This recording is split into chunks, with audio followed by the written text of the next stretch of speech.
Welcome to the podcast series Talking Success, Connecting the Global FinTech Community.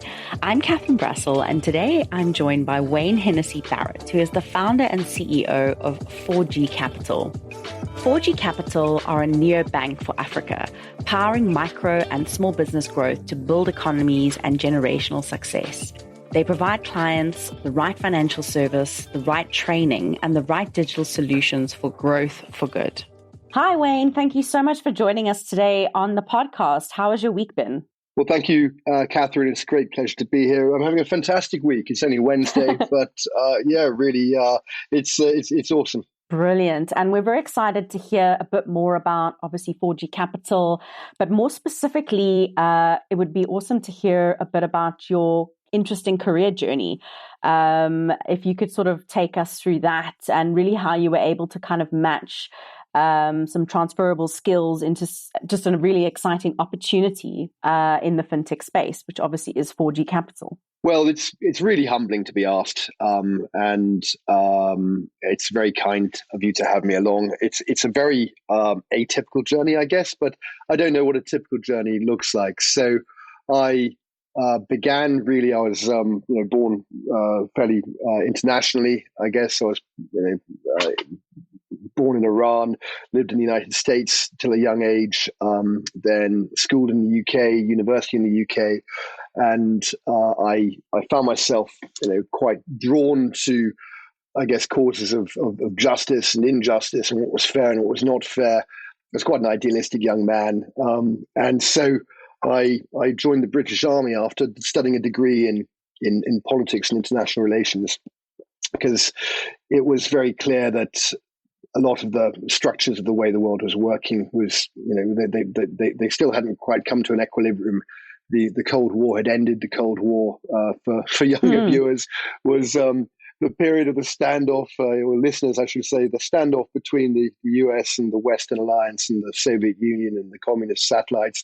And we grew up under the shadow of the bomb. And so the opening up of what is now Russia, was a miraculous development, but we also saw countries in Yugoslavia and elsewhere start to deconstruct and the most awful civil wars appear.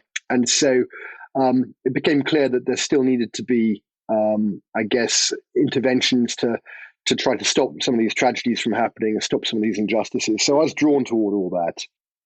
I found the military a very rewarding career, gave me everything I wanted. It went on for longer than I planned. It was 17 years in the end. And so, I found myself sort of, in Bosnia, Kosovo, Macedonia, and then I was an instructor at Sandhurst, which is the British Officer Academy, which is an enormous, privilege. And then sort of Ministry of Defence jobs and sort of policy making, and seeing how government worked and how power networks and formal power structures worked in the public sector. And then, of course, there was 9/11, and so I served in Iraq and then latterly in Afghanistan as a company commander, and then ended up as second in command of my regiment, the Coldstream Guards, which was a great privilege to be part of as well, because you're really dealing with some of the most extraordinary people in the world, incredibly courageous, incredibly gifted, incredibly committed.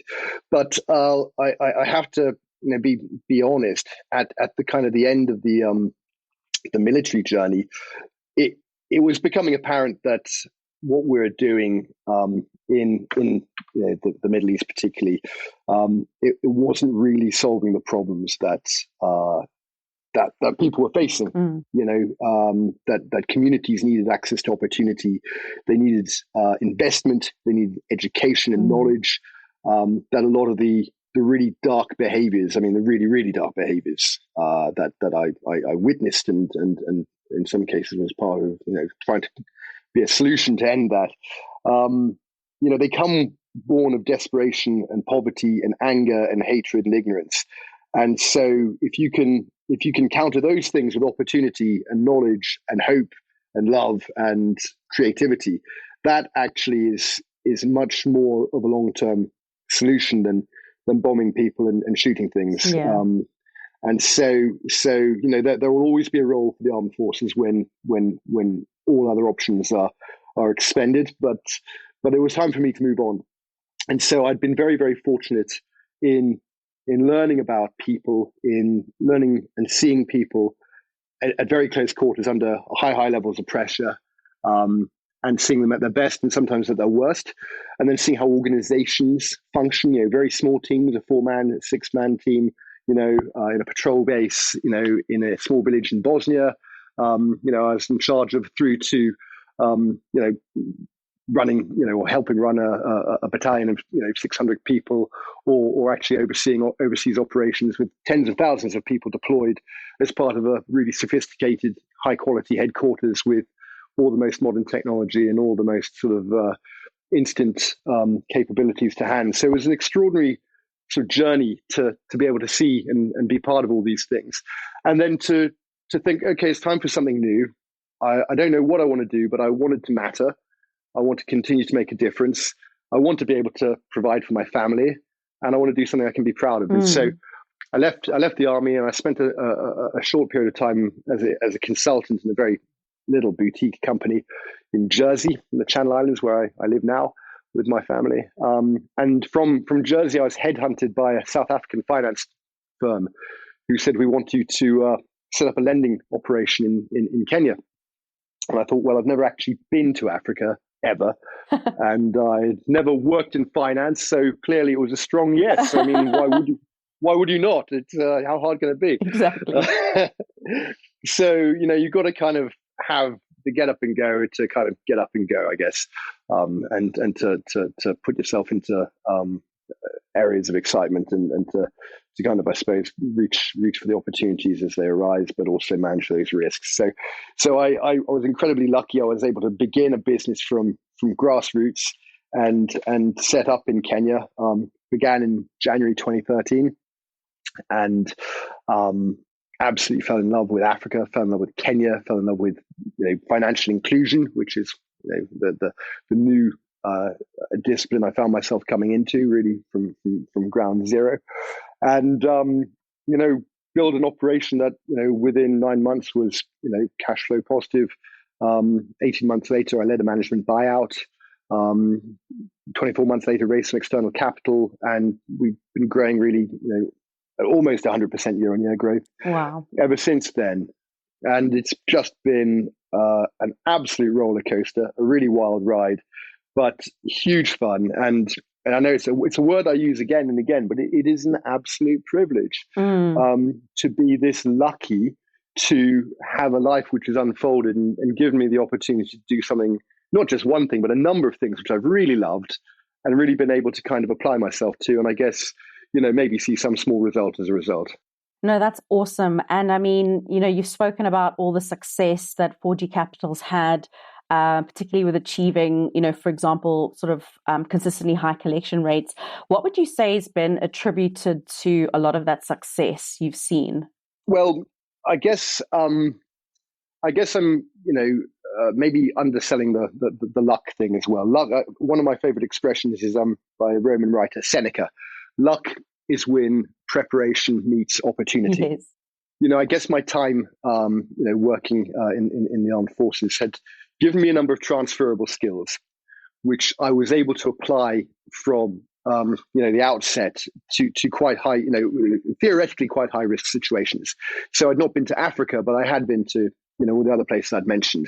And I knew that, you could get the best out of people generally by treating them with respect, by being humble, by having a clear plan, by communicating clearly, but also, not putting yourself into a position of vulnerability, letting people know that you meant business when you mean business, and that you reward good behavior and that you'll protect yourself against bad behavior.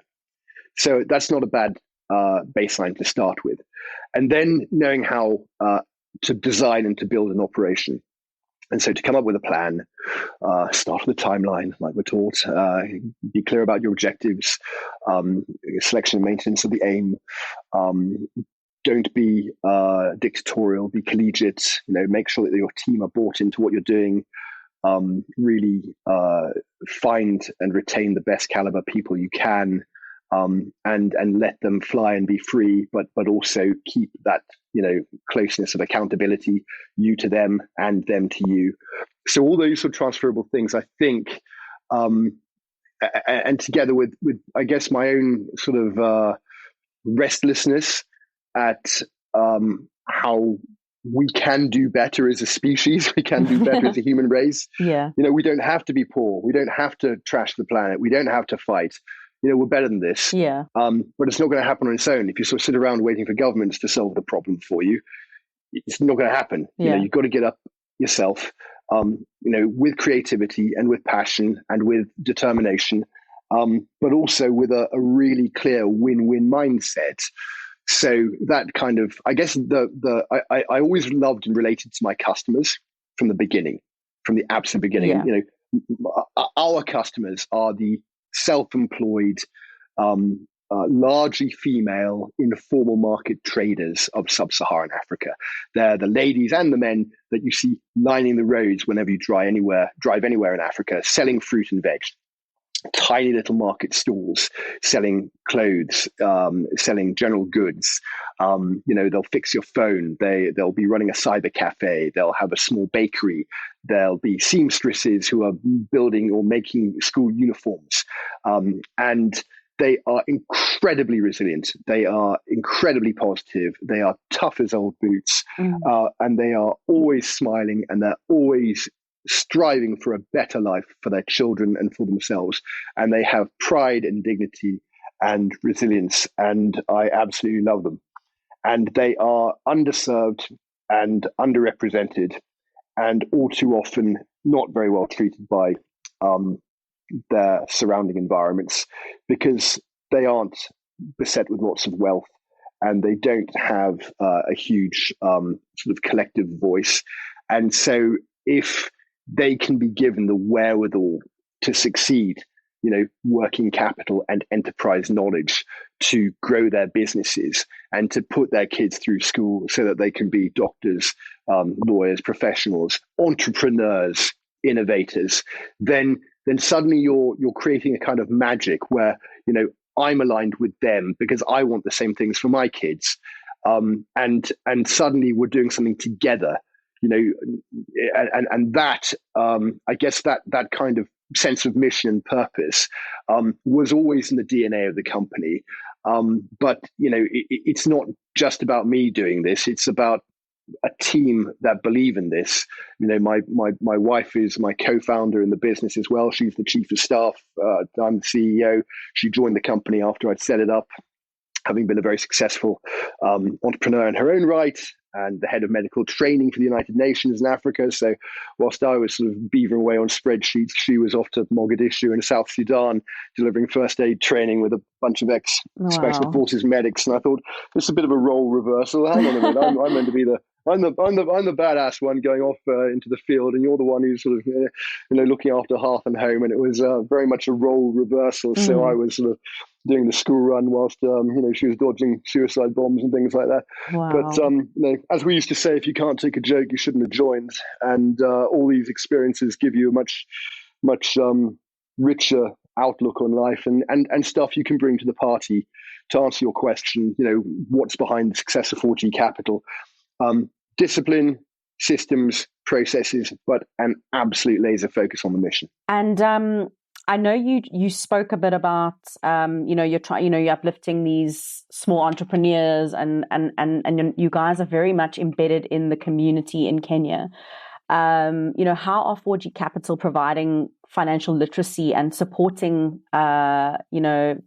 these ladies and these entrepreneurs? If you could talk us through a bit of that.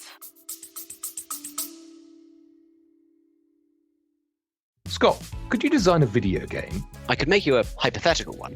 If I took some random genres, mechanics, maybe blended them together and created a new hypothetical game. Now that would make a great podcast. Undoubtedly. So what would you make? Something original and exciting? A Dark Souls city builder? A co-op roguelike? Everything. All of that. We could use the Nemesis system from and put it in a first-person shooter. And we could have a loot system with survival mechanics and motion controls. And maybe you could... save a kingdom from some out-of-control toasters. What about party? Catch the Gaming Blender on all your favourite podcast platforms. Yes, Kenya and Uganda. And Uganda. Yeah. So Uganda is super important as well. We've got great plans for Uganda, particularly next year. So so we're very fortunate. We are a fintech. We are the Neobank for Africa. So we are building and evolving digital banking services, digital lending services to propel small business growth.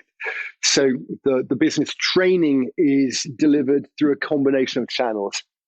We have, in addition to the tech channel that I mentioned, we do like people. We do use a hybrid model. So we've got relationship officers who are in the field. And I think we're in about 105 locations now across Kenya and Uganda. I lose track of it week to week because we're growing again. We're just dropping teams everywhere, but it is fantastic. But so those relationship managers, relationship officers, not only provide kind of a private banking experience to these entrepreneurial clients where we understand their business, they have somebody to speak to. We can work together through good times and through bad times, and we've got really good line of sight of what's going on. But they also act as business mentors, and so they can deliver small, short, digestible lessons face to face. Using the tablets and the content that we create, but more scalably, we can also give our clients access to training content, via our YouTube channel or through tweets or through social media. And so we're always building and evolving the library of lessons, making it more specific to their needs, tailoring it not just for the people who struggle, but also the super high performers. So that's a really exciting and really important part of what the company does. And tell me a bit more about 4G Capital's expansion plans. I know you obviously mentioned Uganda. How are you kind of scaling things up, and what does that look like in the next sort of, I would say, couple of years? And also, how does that sort of tie in also with your sustainability mandate? Yeah, 100%. So we're on the march. We're growing. We've been profitable for a while, which is a great position to be in. That is kind of the key word of sustainability. Is the business model self-sustaining, or do you continuously need capital to just keep going? And we're very fortunate. We got the unit economics right very early on, and so we're able to grow organically. And now we're looking to really accelerate that growth through technology. So we're looking at growing in Kenya, growing in Uganda, because these wonderful markets are growing, in population terms at a very high rate. And that means lots of people who need to be entrepreneurs to serve their communities, to feed their communities. And so that's an obvious opportunity zone. But we are looking at developing more products to serve our existing clients, and of course to meet the needs of more clients. So that kind of growth in multiple directions. And then of course we're looking at other countries in Africa where there's a need, which is most of them actually. But we have to be disciplined and look at where will there be the fastest sort of product market fit. So we're looking at West and North Africa in the coming sort of 18, 24 months. That's exciting. But when you look at what we do and how we do it, and the validation that we've managed to achieve in what can be quite challenging environments, I'm really clear in my mind that this is not just an African company. This is an emerging markets company. We have a solution that can power entrepreneurial growth from the grassroots, really worldwide. And as the fintech revolution continues to evolve, we will have more methods of incorporating novel payment means and legacy existing banking or payment rails, and really, I think, playing an important role in driving this entrepreneurial growth in a much bigger way. And the excitement, just grows as the size of the challenge becomes apparent. I think the global finance gap for micro and small medium enterprises, it's something insane. It's something like about $5 trillion from the last World Bank report I saw. I might be off by $1 trillion or $2 trillion, but it is an extraordinary amount of funding that is needed to meet the needs for small business growth, because there are all these fantastic men and women around the world who've got the wherewithal to buy and sell and generate incomes, but their businesses are starved of working capital. And it's no good beating up the banks, because the banks have a duty to look after the savings of their customers. So they're not really meant to be doing high risk capital lending, if they're also looking after the savings of people.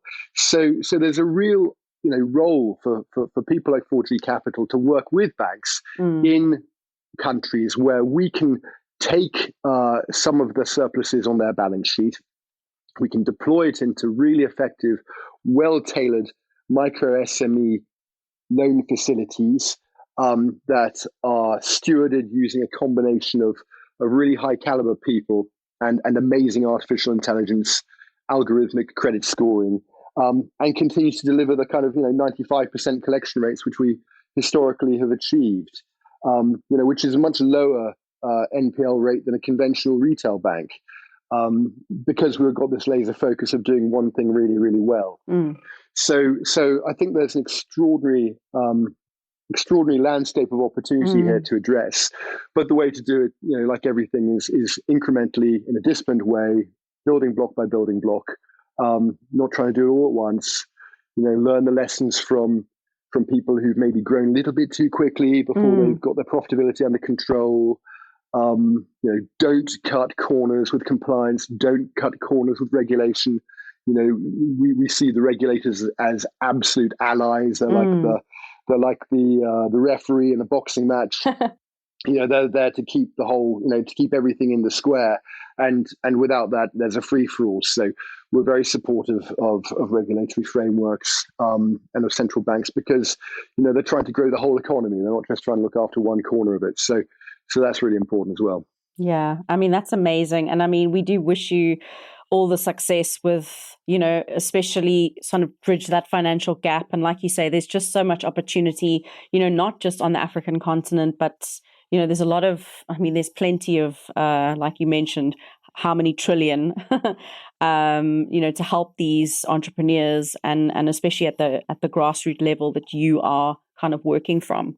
Yeah, completely. Yeah, so we're very excited to kind of watch 4G Capital and see you guys grow over the next, probably the next 6 to 12 months at the very least. And thank you so much today, Wayne, for joining us. Tell me, if anyone wants to reach out to you directly and get hold of you, what is the best way for them to catch you? Oh, gee. LinkedIn's always there, isn't it? Our website's got a contact email address also, and we service those sort of inquiries pretty rapidly. But yeah, we are looking for partners to scale with. We provide this last mile distribution finance. We help big companies like Procter & Gamble and Diageo and its subsidiaries move from cash on delivery to retail credit. So any distributor in Kenya or Uganda, please reach out. We are here to help you boost your sales. And similarly, West Africa, Ghana, Nigeria, Egypt, these are the places we're looking to go, and how we can help value chains grow by bringing our tech and our credit services to retail activities. So yeah, our website's probably the best place to go, but LinkedIn also. Brilliant. Thank you so much for your time, Wayne, and best of luck. And we will definitely speak soon. It's been my pleasure. Thank you, Catherine. Thank you for listening to this week's episode, Talking Success, Connecting the Global FinTech Community. Please follow us on LinkedIn under Talent in the Cloud, or if you're interested in exec talent, expanding your FinTech team, or you yourself are looking for an exciting change in your career, please check out our website, talentinthecloud.io.